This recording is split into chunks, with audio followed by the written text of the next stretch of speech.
नमस्कार दोस्तों, स्वागत है आपके अपने YouTube चैनल संस्कृत अड्डा पर। दोस्तों आज की जो वीडियो इसमें हम जो यहाँ पर करेंगे CTET और UPTET के लिए जो महत्वपूर्ण प्रश्न है उनको। और यहाँ पर जो एक जो प्रश्न कराए जाएंगे, पहले जो एग्ज़ाम हुआ था तो उसमें जो है क्वेश्चन पूछे गए थे, और एक बार जो क्वेश्चन एग्ज़ाम में आ जाते हैं वो घूम फिर कर दोबारा से एग्ज़ाम में उन्हीं क्वेश्चनों को पूछा जाता है। तो इसलिए एग्ज़ाम की दृष्टि से यहाँ पर सभी क्वेश्चन महत्वपूर्ण रहेंगे। और अगर आपने हमारी पहले वाली वीडियो नहीं देखी है तो इसे आप आई बटन पर क्लिक करके देख सकते हैं, या जो हमारे चैनल की जो प्लेलिस्ट है वहाँ पर जाकर अभी तक की जितनी भी वीडियो सभी को आप देख सकते हैं। तो एग्ज़ाम की दृष्टि से यहाँ पर सभी क्वेश्चन जो है महत्वपूर्ण रहेंगे। और वीडियो शुरू करने से पहले अगर आपने अभी तक हमारे चैनल को सब्सक्राइब नहीं किया तो सब्सक्राइब कर लो, और साथ में जो घंटे वाला आइकन है इसे जोर दबाएं, जिससे आपको हमारे आने वाली जो वीडियो है उसकी नोटिफिकेशन मिलती रहेगी। और दोस्तों वीडियो को लाइक, कमेंट और शेयर जरूर कीजिएगा और हमारे साथ अंत तक बने रहिएगा। और एक जो महत्वपूर्ण सूचना रहेगी, UPTET जो है इसके जो एग्ज़ाम डेट है ये आ चुकी है। और अगर आपने अभी तक अपनी एग्ज़ाम डेट नहीं देखी है तो इसके ऊपर जो हमारे द्वारा पहले वीडियो बना दी गई है, तो वहाँ पर जाकर आप अपनी एग्ज़ाम डेट, जिसमें आपका एडमिट कार्ड, एग्ज़ाम कब होगा, और उसके बाद जो आपका जो रिजल्ट है, या जो एग्ज़ाम के बाद जो उसमें ऑब्जेक्शन जो होते हैं आंसर की कब आएगी, उस पर ऑब्जेक्शन की कब होंगे, और उसके बाद आपका जो फाइनल रिजल्ट है कब होगा, सारी जो प्रक्रिया है उसमें बताई गई है। तो अगर आपने वो वाली वीडियो नहीं देखी है तो या तो फिर जो उसका लिंक आपको यहाँ पर आई बटन पे मिल जाएगा, तो आई बटन पे जाकर भी आप उसको देख सकते हैं, या फिर जो अगर यहाँ पर नहीं मिलेगी तो जो हमारे चैनल की जो प्लेलिस्ट है वहाँ पर जाकर आप देख सकते हैं। तो नेक्स्ट क्वेश्चन रहेगा हमारा यहाँ पर,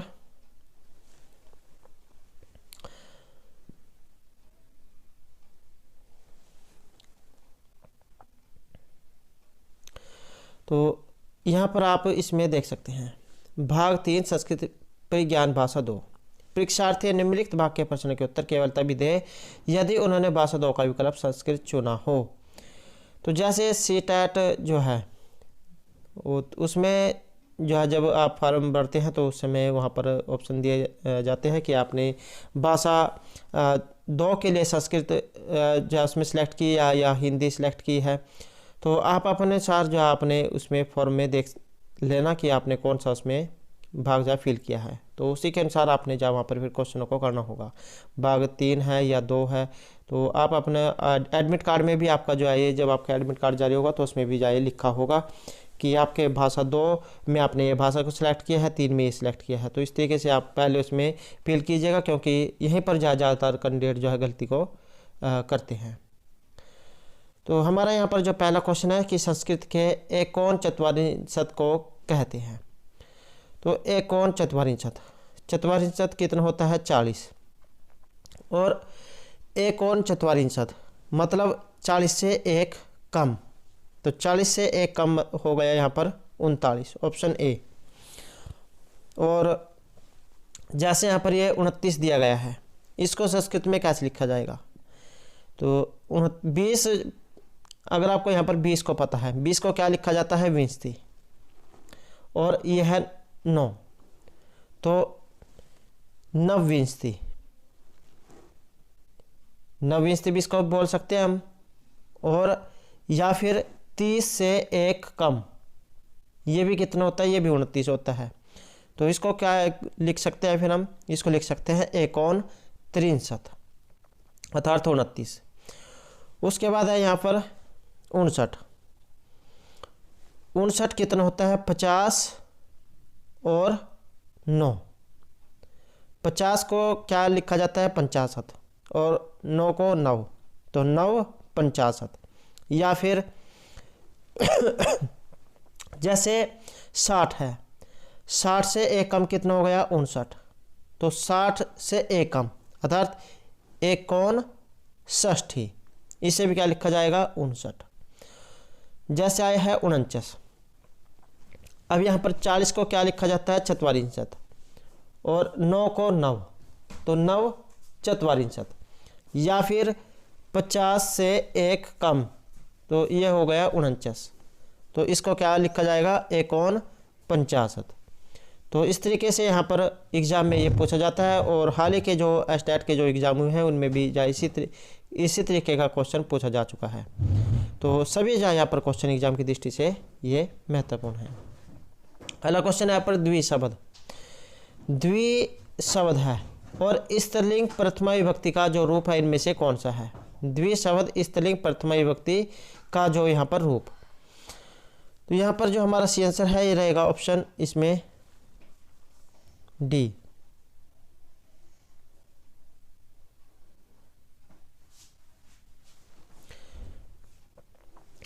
अब यहाँ पर ये जो द्वि जो शब्द है इसके पुल्लिंग और स्त्रीलिंग में रूप कैसे बनते हैं? स्त्रीलिंग जो है इसमें इसके रूप चलेंगे द्वे, ये वाला द्वे जैसे यहाँ पर दिया गया है द्वे। और अगर पुल्लिंग हो तो पुल्लिंग में चलते हैं यहाँ पर ये वाले दुओ। स्त्रीलिंग में रूप द्वे, इसमें जो द्वितीय अर्थात जो द्विवचन जो है इसमें रूप बनते हैं, क्योंकि द्वि मतलब दो, तो द्विवचन में ही इसके रूप चलते हैं। स्त्रीलिंग में द्वे हो गया, उसके बाद द्वितीय में भी द्वे बनेगा, तृतीय विभक्ति उसमें द्वाभ्याम हो जाएगा, ऐसे चतुर्थी और पंचमी में। और जो षष्ठी है षष्ठी विभक्ति में लिखा जाएगा द्व्यो, ये वाला जो यहाँ पर है ये लिखा जाएगा षष्ठी और सप्तमी में, द्विवचन में जो ये रूप बनता है। और ऐसे ही यहाँ पर पुल्लिंग है, पुल्लिंग का रूप प्रथमा और द्विवचन में द्वो, और उसके बाद तृतीय चतुर्थी में द्वाभ्याम, तो ये द्वाभ्याम ये जो रूप बनता है। और उसके बाद षष्ठी और सप्तमी इसमें ये ही वाला रूप बनेगा द्वि हो। नेक्स्ट है यहाँ पर दधती रूप। दा जो यहाँ पर धातु है, दा जो यहाँ पर धातु है,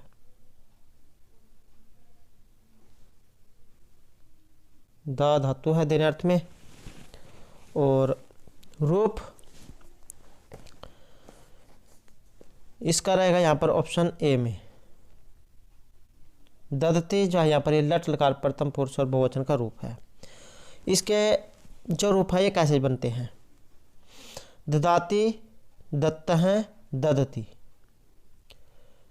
ददासी, दत्तः, ददत, ददामी, दद्वः, दद्मः। तो इस प्रकार से जो इसके रूप ये चलते हैं।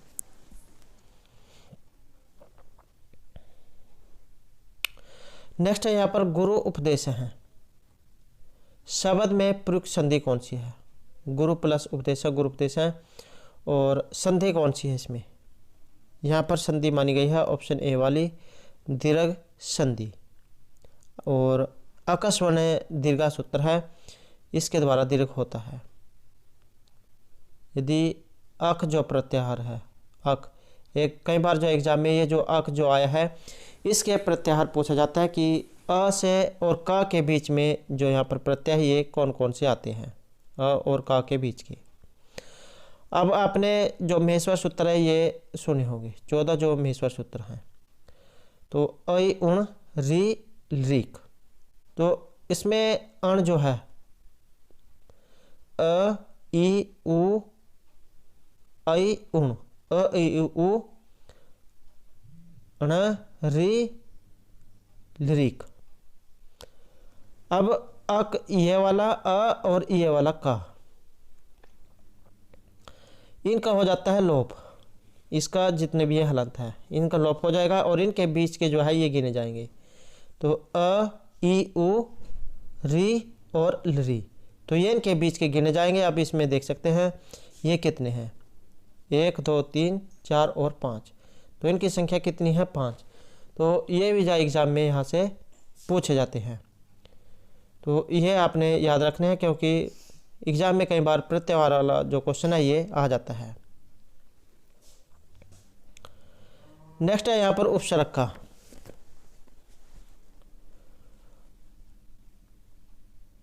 उपसर्ग या कई बार एग्जाम में आ जाता है कि उपसर्गों की संख्या कितनी है। तो 22 जो है उपसर्ग यहाँ पर माने गए हैं। अब यहाँ पर इनमें उपसर्ग कौन सा है, तो यहाँ पर माना गया है ये ऑप्शन डी को, प्र, प्रा। तो इस प्रकार के जो है ये उपसर्ग होते हैं और ये रहेगा ऑप्शन डी यहाँ पर। पर मतलब पीछे। यदा जब, यत्तर यहाँ, कुत्तर कहाँ। तो परा जो है यहाँ पर इसमें उपसर्ग है। अगला जो यहाँ पर क्वेश्चन है मनोरथ का। मनोरथ है, ये जो क्वेश्चन है एग्जाम में बहुत ज़्यादा पूछा जाता है। मनोरथ है, संधि विच्छेद भी इसकी एग्जाम में आती है। मनोरथ है, मनस प्लस रहता है, मनोरथ है। और संधि है यहाँ पर, ये विसर्ग संधि का उदाहरण है। सस जुसोरु एक सूत्र है, वो जो है रू करता है। उसके बाद हंसी चाय सूत्र से ऊ, और उसको गुण होकर ये जो मनोरथ जो रूप है ये बनता है। आद गुणा सूत्र से गुण होता है। उसके बाद मनोरथ है ये रूप बनता है, और मनस प्लस रहता मनोरथ है, और विसर्ग जो संधि है उसका ये उदाहरण है। नेक्स्ट है नेत्राभ्याम अश्रुणी पतंती में नेत्राभ्याम पद में विभक्ति कौन सी है। आप यहाँ पर आसानी से इसका पता लगा सकते हैं कि इसमें विभक्ति कौन सी है। नेत्राभ्याम अश्रुणी पतंती, आँखों से क्या हो रहे हैं, आंसू निकल रहे हैं। अब जहाँ पर जुदाई अर्थ होता है, अर्थात जहाँ पर कहीं किसी से अलग होना प्रतीत होता है, तो आपको पता है प्रसिद्ध उदाहरण है जैसे वृक्ष से पत्ते गिरते हैं। छोटी जो कक्षाएं हैं, तीसरी चौथी कक्षा से ही जो आए पढ़ते आ रहे हैं कि वृक्ष से पत्ते गिरते हैं। तो जहाँ पर भी अलग होना पाया जाता है तो उसके योग में पंचमी जो विभक्ति है उसका प्रयोग होता है। पंचमी विभक्ति आपादान कारक, या जैसे और उदाहरण आते हैं जैसे विद्यालय से बच्चे जब अपने घर जाते हैं, या परीक्षा के अंदर जो है वहाँ से जो छात्र जो है अपने घर जाते हैं। तो इस प्रकार से आप कुछ भी उदाहरण इसके यहाँ पर ले सकते हैं। तो जहाँ पर भी जुदाई अलग होना अर्थ पाया जाता है तो वहाँ पर पंचमी विभक्ति जो है उसका प्रयोग होता है। और सूत्र जो है यहाँ पर ध्रुवम अपाय अपदानम जो सूत्र है उसके द्वारा यहाँ पर जो है यहाँ पर ये पंचमी विभक्ति होती है। तो ये आपने याद रखना है।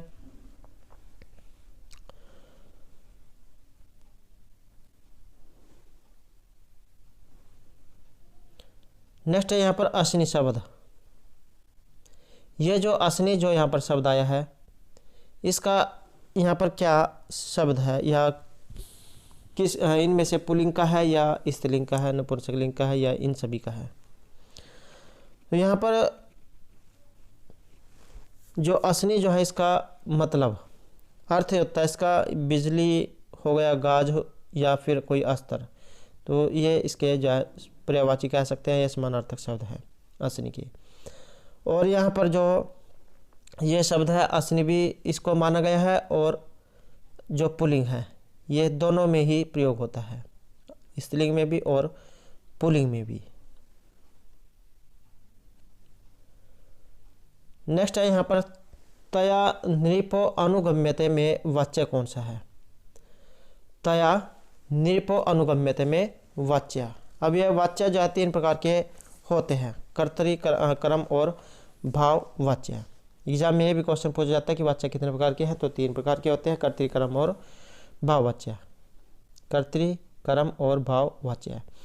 अब यहाँ पर तया नृपो अनुगम्यते में कौन से वाच्य का प्रयोग हुआ है, तो इसमें माना गया है ये कर्म वाच्य का। तया नृपो अनुगम्यते, तो कर्म वाच्य जो इसका उदाहरण है, और कर्म वाच्य के लिए कर्म का होना जरूरी है। सकर्मक धातुओं से जो है कर्मवाच्य होता है, इसमें कर्म की प्रधानता होती है, और कर्म के अनुसार ही क्रिया के लिंग विभक्ति और वचन होते हैं। वो कर्मवाच्य के कर्म में प्रथमा विभक्ति और कर्ता में तृतीया और क्रिया कर्म के अनुसार होती है। तो ये बातें आपने जरूर याद रखनी है। जो कर्म जो कारक है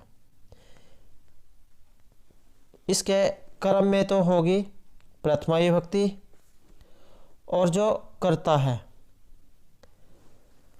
कर्ता में होती है तृतीय विभक्ति, और जो यहाँ पर क्रिया जो है, क्रिया होती है ये क्रम के अनुसार, तो इसके अनुसार जो यहाँ पर ये क्रिया चलती है।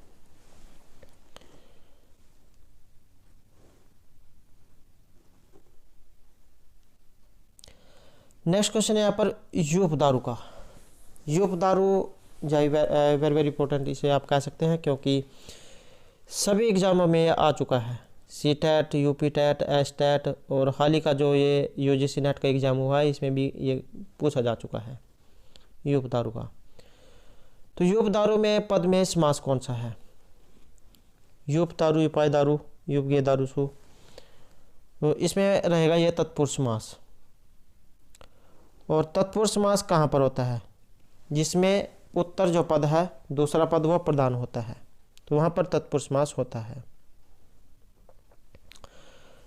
और बहुब्रीहि समास जिसमें न पूर्व पद न उत्तर पद बल्कि कोई अन्य ही पद प्रदान होता है, तो वहाँ पर बहुब्रीहि समास होता है। द्वंद्व समास इसमें दोनों ही पद प्रदान होते हैं। और अविभाव समास जिसमें शुरू में अव्यय उपसर्ग दिया गया होता है, तो उसे अविभाव समास कहा जाता है। नेक्स्ट है गोधूम शब्द का अर्थ। ये जो गोधूम शब्द है इसका अर्थ यहाँ पर क्या है? गोधूम का जो मतलब है अर्थ ये होता है गेहूं, और जो चावल है इनको कहा जाता है तंडुलम इनको कहा जाता है। और गधा, गधे को कहा जाता है गदर्भ है। गाय का दूध हो गया गोप्य है, गोप्य और विसर्ग गोप्य है। नेक्स्ट है यहाँ पर विसर्ग संधि का उदाहरण कौन सा है? विसर्ग संधि का उदाहरण, इसका जो उदाहरण है ये रहेगा ऑप्शन सी। यहाँ पर नमस्ते, नम है प्लस ते, विसर्ग जो है इनको स्कार हो जाता है, तो नमस्ते जो है यहाँ पर रूप ये बनता है।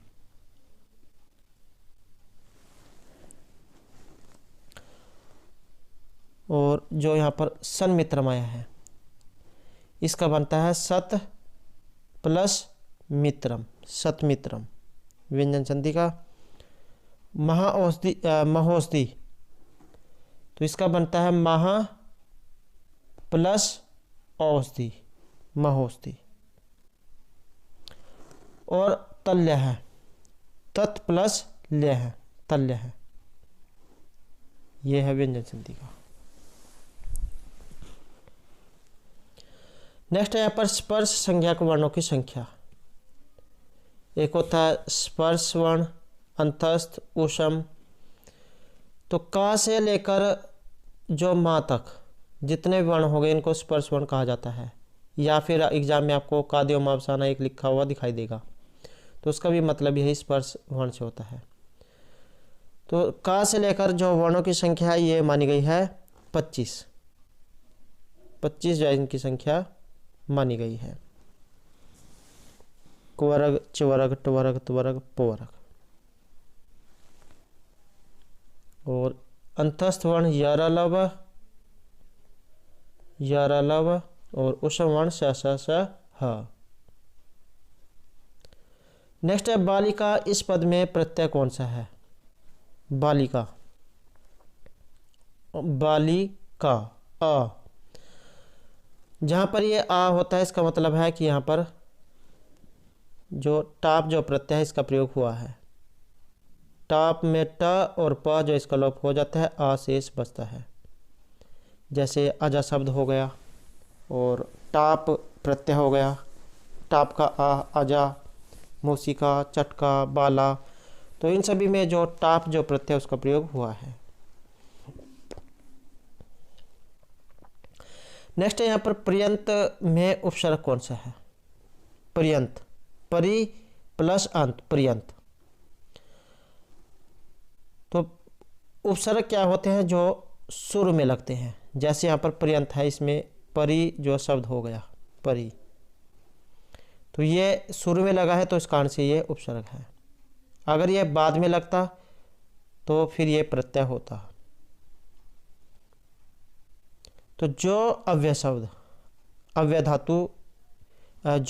धातु या धातु से बने हुए विशेषण, संज्ञा आदि शब्दों के पूर्व जोड़ जाते हैं, अर्थात इनके पहले जोड़ जाते हैं, उन्हें उपसर्ग कहा जाता है।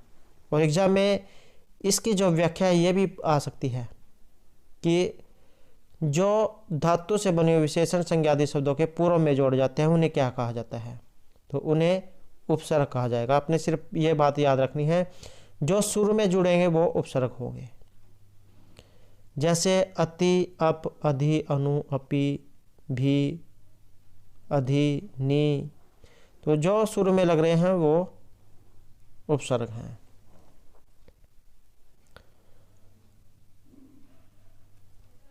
नेक्स्ट है यहाँ पर नदी शब्द रूप में प्रयुक्त वचन, या कई बार एग्जाम में यहाँ से जो नदी संज्ञा करने वाला सूत्र है वो पूछा जाता है।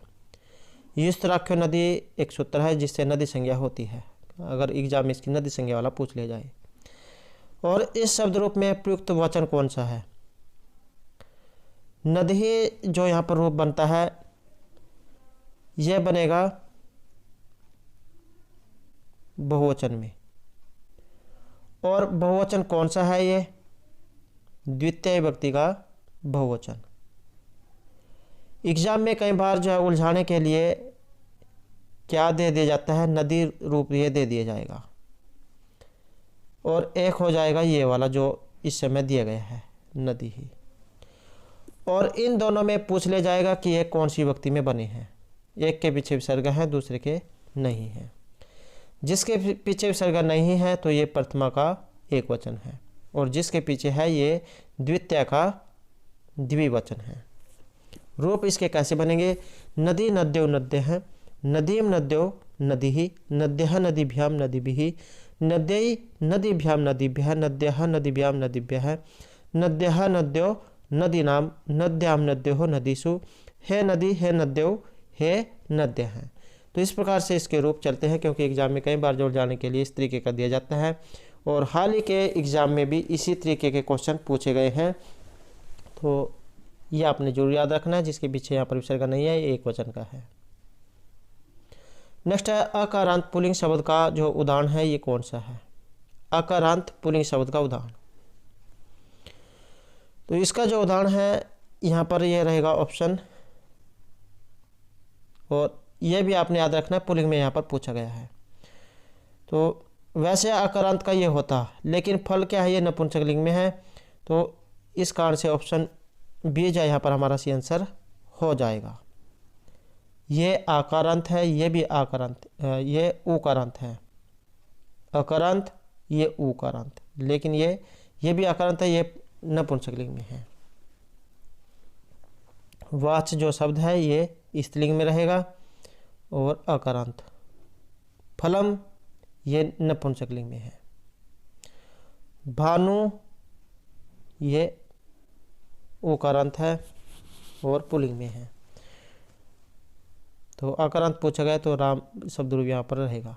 अगर आपके जो है ये राम शब्द रूप याद है तो इसे लगभग जो है आप सभी शब्द रूप जो उनको हल कर सकते हैं। तो राम का शब्द रूप होना आपके लिए याद होना बहुत ज़रूरी है। नेक्स्ट आएगा यहाँ पर प्रेजते में संधि कौन सी है? प्रेजते, प्र प्लस एजते, प्र प्लस एजते प्रेजते, इसमें संधि इसका रहेगा ऑप्शन सी यहाँ पर परूप संधि। सूत्र है इसमें एंगी परूपम, इससे परूप होता है, एंगी परूपम से परूप। और इसके दो तीन उदाहरण हैं जो ज़्यादातर एग्जाम में आते हैं, जैसे प्रेजते और उपोस्ति। ये दो उदाहरण एग्जाम में आते हैं, दोनों एक ही सूत्र के यहाँ पर ये उदाहरण है। संधि भी सेम है, परूप संधि है। और प्र प्लस एजते प्रेजते, उप प्लस ओस्ति उपोस्ति, ये दो एग्जाम में आते हैं।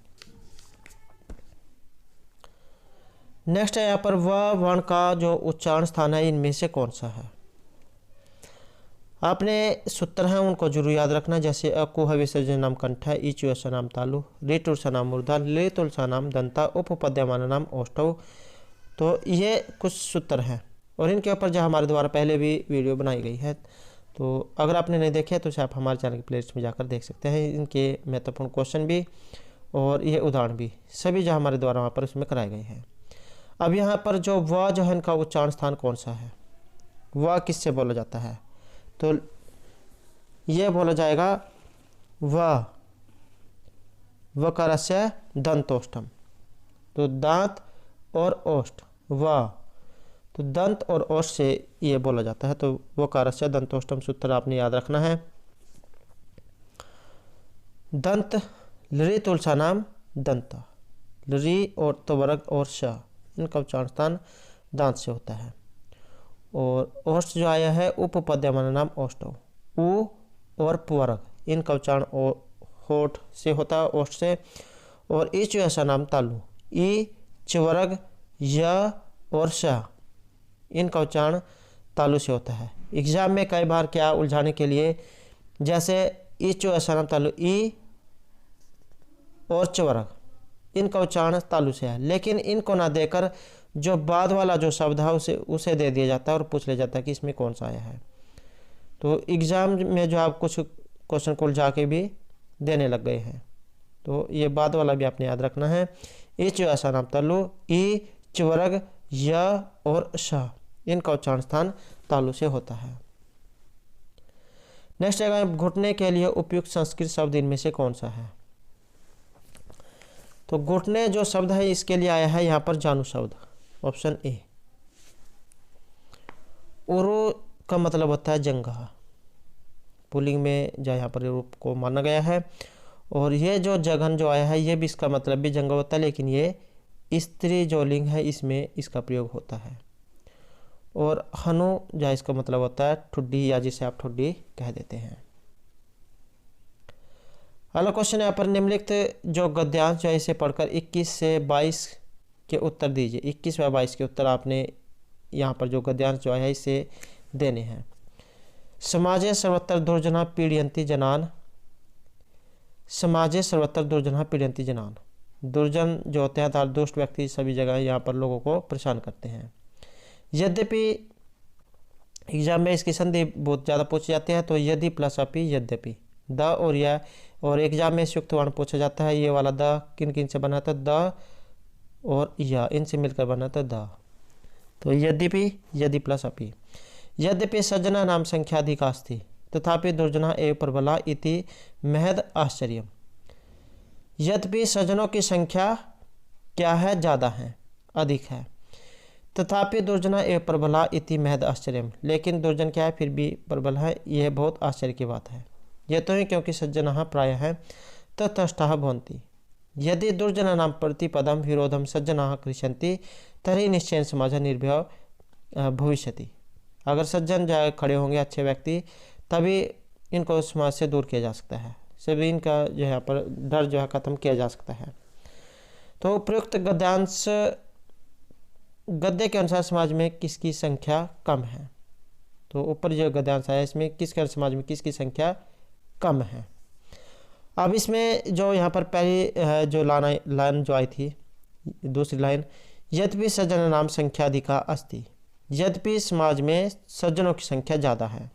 अब सज्जनों की संख्या ज़्यादा है तो इसका मतलब है कि किसकी संख्या कम होगी, तो दो दुष्ट व्यक्ति जो है इनकी संख्या कम है। नेक्स्ट क्वेश्चन यहाँ पर उपयुक्त जो गद्य है इसके अनुसार दुष्ट लोग समाज में क्यों प्रबल दिखते हैं, इनका कारण क्या है। क्योंकि सज्जन तटस्थ रहते हैं, उनकी पहुंच होती है, क्योंकि उनकी संख्या अधिक है, ये क्योंकि वे धनी हैं। तो क्यों प्रबल है, इसका कारण है ऑप्शन ए में, क्योंकि सज्जन तटस्थ रहते हैं।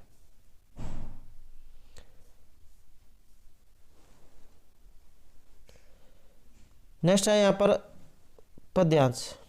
निम्नलिखित श्लोक को पढ़िए और इससे संबंधित प्रश्न 23 एवं 24 के उत्तर दीजिए। तो यहाँ पर इसमें से छांट कर आपने उत्तर को देना है। महान वृक्षो जायते वर्धते च तम च ए भूतानि समाश्रयन्ति। महान जो वृक्ष होते हैं वो उत्पन्न होते हैं और बढ़ते हैं और उन पर जो प्राणी आश्रित रहते हैं। यदा वृक्षः छिदन्ते दह्यते च, यदि पेड़ जो है उनको काट दिया जाएगा या जला दिया जाएगा तो तदाश्रय निकेता भवन्ति, तो इससे जो उनका आश्रय भी छिन जाता है। तो यहाँ पर ये पद्यांश है और इसमें से आपने ये क्वेश्चन को छांट कर फिल करना है। तो इस श्लोक का यहाँ पर भाव क्या लिया गया है, तो इसका जो यहाँ पर भाव जो है ये रहेगा ऑप्शन सी से, कि प्राणी जो होते हैं वो वृक्षों पर आश्रित होते हैं।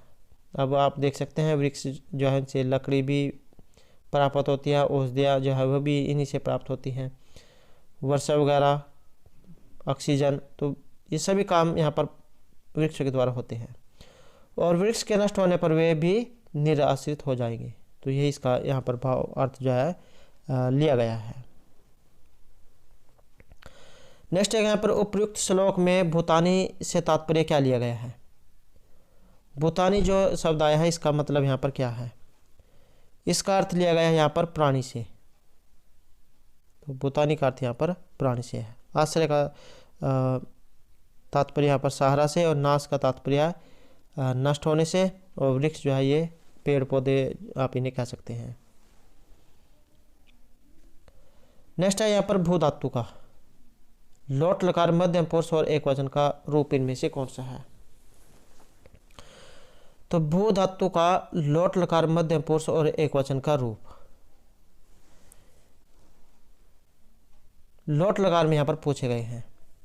रूप कैसे चलते हैं इसके, भवतु भवताम भुवंतु, भव भवतम भवत, भुवानी भुवाव भुवा। तो यहाँ पर जो लोट लकार मध्यम पुरुष का एक वचन रहेगा ऑप्शन डी भव, भवतु भवताम भुवंतु, भव भवतम भवत। तो ये है मध्यम एक वचन का, भवतु है प्रथमा एक वचन का, भुवानी है उत्तम एक वचन का। तो ये आपने याद रखने हैं, और ये भी मध्यम एक वचन का, लेकिन ये दूसरे लकार का है। भवती भवता भवंती, भवसी भवता भवत, भवनी भव भुवाम, तो ये अलग लकार का है। नेक्स्ट है सर्वनाम शब्द। यहाँ पर जो सर्वनाम शब्द है इनमें से कौन सा है। यहाँ पर सर्वनाम जो शब्द है ये रहेगा ऑप्शन ए सर्व शब्द। सर्व है सर्वो सर्वे, तो इस प्रकार से पुल्लिंग में, और अगर इसके पीछे आके मात्रा लग जाएगी तो ये स्त्रीलिंग में। तो ये आपने याद रखना है, सर्वनाम शब्द यहाँ पर ऑप्शन ए रहेगा। और स्थूल जो शब्द है इसका यहाँ पर विशेषण से अर्थ है, और प्रातः भी विशेषण है, पुत्र ये संज्ञा है। नेक्स्ट यहाँ पर कुंजर शब्द का अर्थ क्या होता है। तो कुंजर जो है इसका अर्थ होता है हाथी। हिरण को कहा जाता है मृग, स्वर्ण को कहा जाता है शुक्र है, और सांप को कहा जाता है सर्प है या अहि। नेक्स्ट है यहाँ पर मातृ शब्द का तृतीय व्यक्ति एक वचन का रूप। मातृ का मतलब होता है माता, तृतीय व्यक्ति और एक वचन में रूप कौन सा बनेगा। तो इसका जो रूप लिया गया है ये रहेगा ऑप्शन बी से। मात्रा जो यहाँ पर शब्द आया है ये है यहाँ पर तृतीय व्यक्ति एक वचन का, और इसके जो रूप है किस तरह चलते हैं। माता, मातरौ, मातर हैं, मातरम, मातरौ, मातृ। ये जो मातृ जो है द्वितीय बहुवचन का, इसमें ये दीर्घ हो जाती है, विसर्ग है मातृ। मात्रा मातृभ्यां मातृभिः, मात्रे मातृभ्यां मातृभ्यः, मातुः मातृभ्यां मातृभ्यः, मातुः मातरो मातॄणां, मातृमातरो मातृषु, हे माता है मातरौ, हे मातरा हैं। तो इस प्रकार से इसके रूप चलते हैं। और यहाँ पर जो ये आया है माता, तो ये है प्रथमा एक वचन का।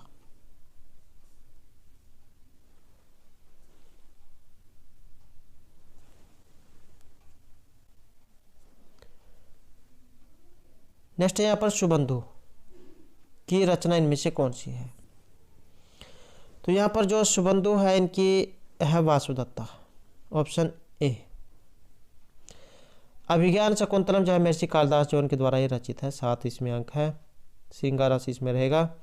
और अभिज्ञान शकुंतलम अभिज्ञान जो इसका अर्थ अंगूठी से लिया गया है या कोई मुद्रा चिन्ह।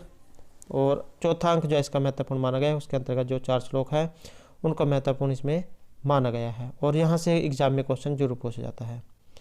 मेघदूत भी महर्षि कालिदास के द्वारा रचित है। ये इसे 2 खंडों में बंटा हुआ है, आप गीति काव्य या खंड काव्य कह सकते हैं। इसमें श्रृंगार वियोग रस जो उसका प्रयोग हुआ है और ये भास के 13 जो नाटक उनमें से है। नेक्स्ट है यहाँ पर निम्नलिखित में से कौन सा स्वर है। यहाँ पर जो स्वर है ये लिया गया है ऑप्शन बी को, लरी। स्वरों की संख्या 9 मानी गई है। अ, ई, उ, री, ली, ए, ओ, ऐ, औ।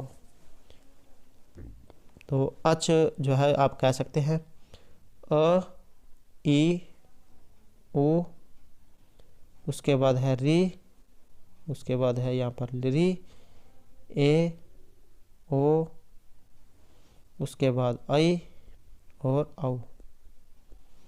तो इस प्रकार से यहाँ पर इनकी संख्या 9 मानी गई है। अच प्रत्याहार जो आप इन्हें कह सकते हैं।